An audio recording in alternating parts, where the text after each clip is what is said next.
Am 1. August 1972, vor 50 Jahren, wurde das Olympische Dorf für die Sportler eröffnet.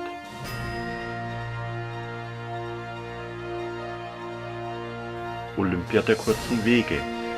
Die Schwimmhalle ist von der ehemaligen Mensa zu sehen.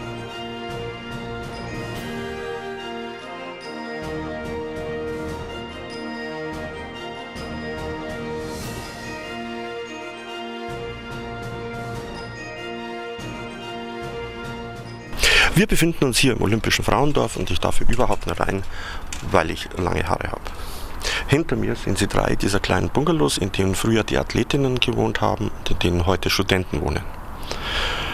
Fragen Sie sich eigentlich auch immer, warum immer alles hinter den Moderatoren ist? Naja. Noch weiter hinter mir sehen Sie die großen Häuser, in denen haben die Männer damals gewohnt. Wenn Sie sich nun fragen, warum die Häuser der Männer so viel größer sind wie die Häuser der Frauen, nur jeder 7. Athlet damals war eine Athletin. Nun ja, und Funktionäre sind sowieso nur Männer. 2007, 2009 wurden die ganzen Bungalows generalsaniert. Und da die Sanierung genauso viel gekostet hätte wie ein Neubau, typisch, wurden die Bungalows alle abgerissen und neu gebaut und deswegen ist die Bemalung natürlich auch weg. Da das aber ein Denkmal ist, hat man 12 der alten Bungalows stehen lassen und saniert und man kann sozusagen jetzt die alten und die neuen sehen. Die neuen sind nämlich etwas kleiner. Die alten früher waren etwa mit 4 Meter, etwa 1 Meter breiter, hatten 24 Quadratmeter. Die neuen haben jetzt nur noch 19 Quadratmeter, aber innen ist es vom Platz her ungefähr gleich geblieben. So, und dann zeige ich Ihnen noch, was hinter der Kamera ist. Die Häuschen werden nämlich inzwischen von den Studenten wieder wunderschön bemalt. Die Farben werden den Bewohnern kostenlos vom Studentenwerk zur Verfügung gestellt. Dürft ihr einfach malen, was ihr wollt? Ja, also mal abgesehen davon, dass wir nichts Rassistisches, Rechtsradikales, irgendwie politisch zu sehr Ding. Ansonsten schon. Ist schon trocken hier? Schon relativ, ja.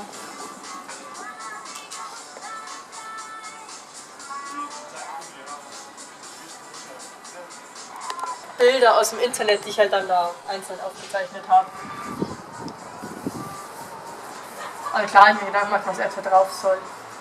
Und ja, dann habe ich Bilder aus dem Internet rausgesucht und abgezeichnet mit Bleistift. Die kann man relativ gut wegradieren auf dem Beton. Insofern geht das ganz gut dann zum Vormalen.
Jetzt verstehen Sie auch diesen Text, da man jederzeit die 1054 Bungalows besichtigen kann und dies auch passiert.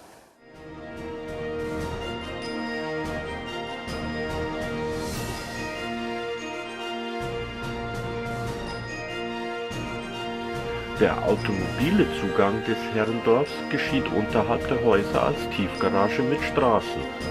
Dabei ist die Tiefgarage fast ebenerdig.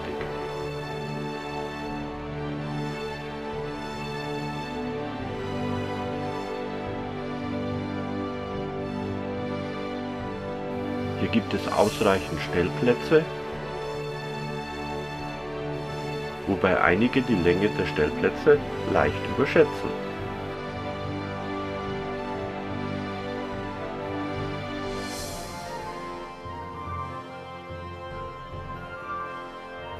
Alles ist beschildert mit Aufgängen.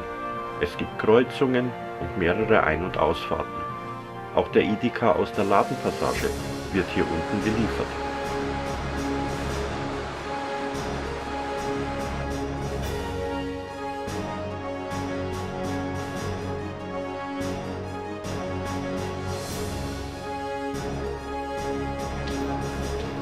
Oben gibt es alles, was die Bewohner so brauchen.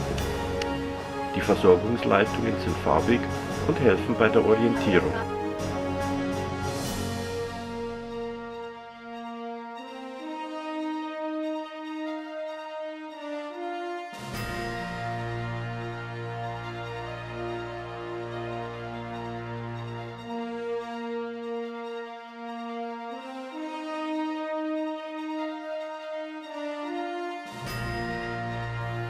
Zwei Hochhäuser stehen auch hier für Studenten zur Verfügung. Farbige Briefkasten helfen auch hier bei der Orientierung.